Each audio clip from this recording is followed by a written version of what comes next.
มามื้อนี้มาเฮ็ดแนวกินข้าวสิ้นจุ่มเด้อสิ้นจุ่มสิ้นดาดมาเด้ออีแม่เพราะอันน่ะอีกน้อยต่างประเทศเด้อกินข้าวเด้อจุ่มวันเด้อโอ้พุ่นกำลังฟดแล้วนี่กำลังฟดเบิ่งอันซุปเปอร์สตาร์แคนดี้วงผู้จัดเฮ็ดหยังกินลูกเฮ็ดหยังกินว่าลูกสิ้นดาด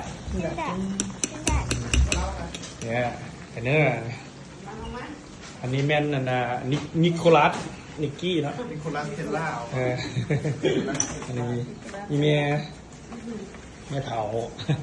นี่โดลานี่นะโดลาตัวนี้นี่เพิ่นเตรียมสิเปิดอันหนังเพิ่นร้อนเดลี่เพิ่นมากเบิ่งร้อนเดลี่ไม่ได้กินข้าวเด้อกินข้าวทุกคนอันนี้เมียเด้อว่าช่วงนี้อยากตุ้ยหน่อยนึงเพิ่นว่า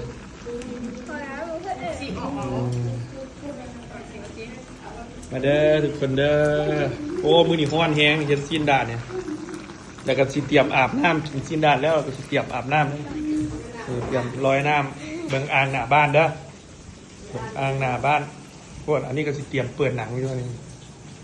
นี่ก็สิเตรียมเปิดหนังนิโคลัสเทสลาเราเตรียมเปิดหนังเด้อ